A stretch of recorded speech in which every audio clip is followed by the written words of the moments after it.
Thinking about getting goats? Here's what we wish we knew before we brought them home. I have my little assistant with me today. I can't record this at night. I have my other... Luna's barking. I have my other assistant too. It's gonna be chaos, but we're embracing the chaos. I think when people think about expanding their homestead past chickens, I think goats are the normal like progression. This is another state. They're a little bit bigger, they're a little more maintenance. That's what we did. They're super cute. They're so fun to have on the homestead. But here's a few things that nobody told me before getting goats. We've had goats for about a year. I got them last April when they were 8 weeks old. And while they're a joy, they've also been a learning experience. When I started with goats, there were things that I didn't find on YouTube, things I didn't find in books that I'm learning for the first time. So I wanted to help you avoid some of these surprises. While hay and foraging make up for most of their diet, you're gonna want a really good goat mineral. I've done a lot of research. I've done some crowdsourcing, and what I found is Purina Goat Mineral is one of the best. And it's available at my local feed store, so I don't have to worry about shipping or delayed shipping. It's always available to me. While I do get them a bag of grain, they only have a very, very small amount. I have 2 wethers. That's a really good way to start out with goats. Very low maintenance. Goats are, male goats can get what is called urinary calci. It's essentially urinary tract stones, and if you give them too much grain, it will make it hard for them to pee, and you really want to avoid that. So something that I didn't learn on YouTube or in books is that if they get too much grain and they develop these stones, when you watch them go to the bathroom, it will be strained. It will not come out in a stream. It very much like humans, it's painful. There'll be some grunting. When they urinate around me, when they pee around me, I do watch because I do give them grain, not a lot. It's more like it's a treat. Go ahead, show them. Say, these are my 3 blueies. 3 blueies. Go ahead, stand up. Show them your 3 blueies. 1, 2, 3. So while hay and forage do make up their diet, you also want to make sure that your land that they're going to be on doesn't have any toxic plants. So while goats are pretty good at figuring out what is good and what is not good to eat, you just want to kind of have that reassurance. So in your area, make sure you're looking for plants that are toxic. The Northeast doesn't have much. We have some, and I'll look those up. I don't know them off the top of my head. I just know that my land doesn't have any. Goats need access to fresh, clean water all the time.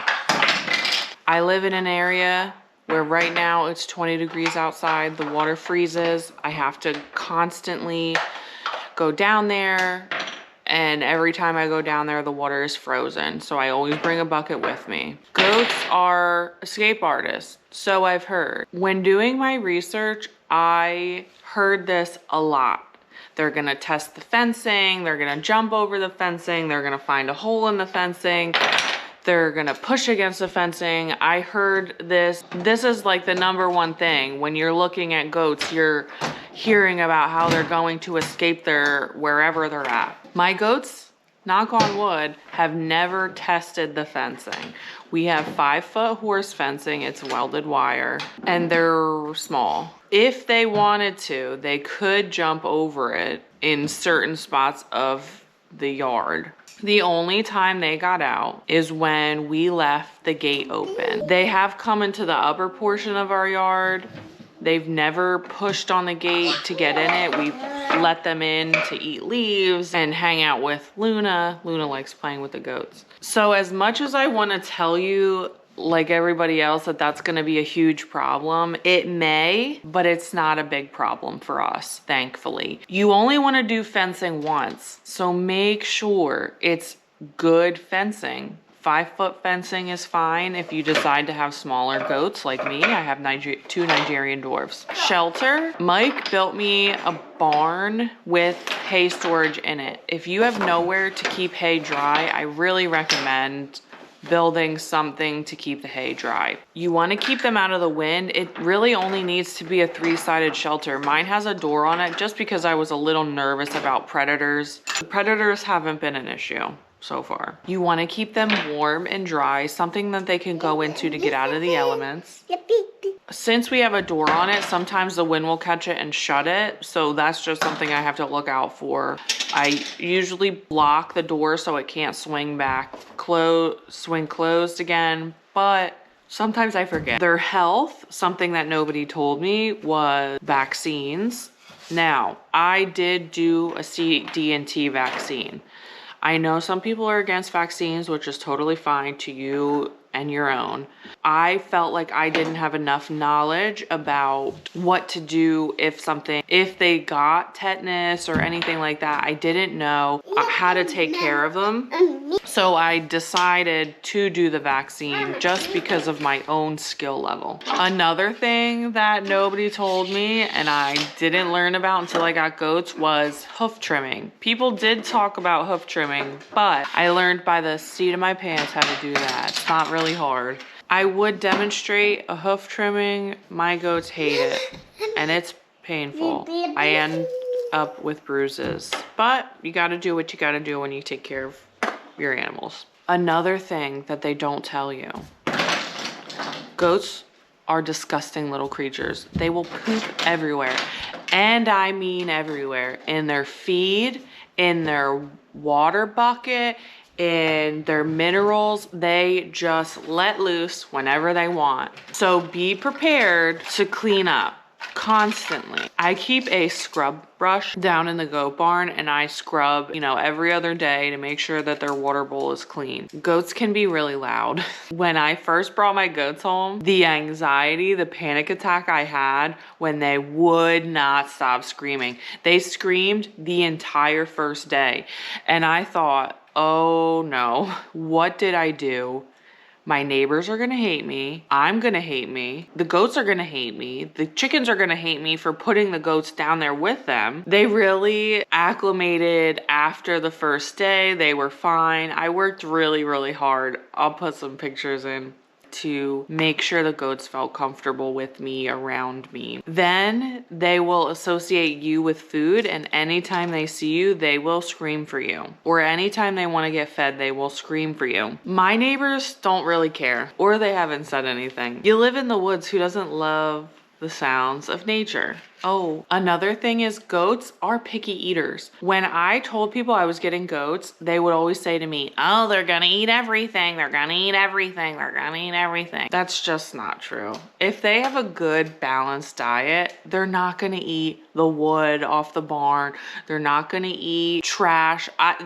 Before we moved here, I guess whoever lived here before burned their garbage down where we keep the goats. So every once in a while, the chickens will scratch and dig up bits of trash and I'll pick it up. The goats don't eat that. They don't care for it. They have quality hay. They have good minerals. They forage down there. They don't care about the plastic wrap that they find or, oh, we're checking hearts. I'm checking my mommy's. Boom, boom. Boop, boop, boop, boop, boop, boop.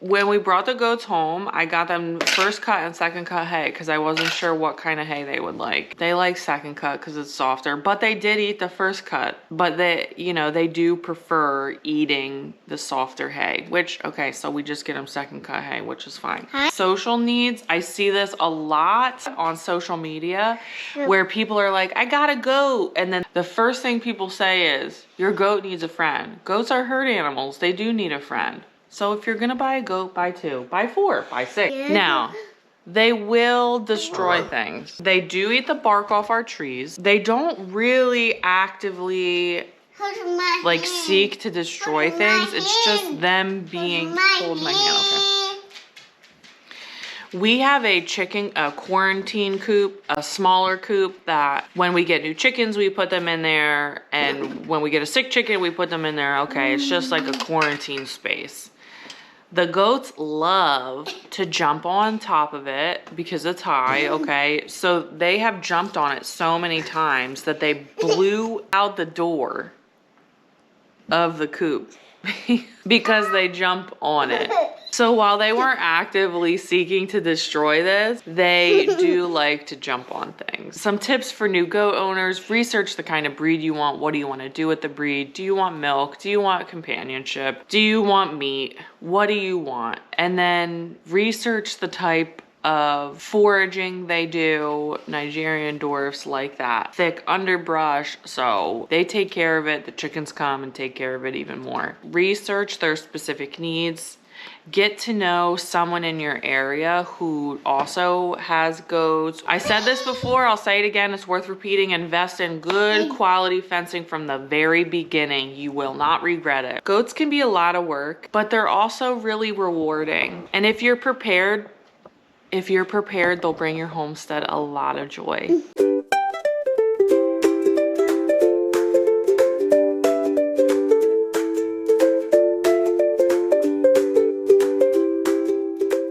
Let me know in the comments below if you've learned something new about keeping goats. If you enjoyed watching this video, like and subscribe for more homesteading tips. I'll have some animals on there, and I'll catch you in the next one.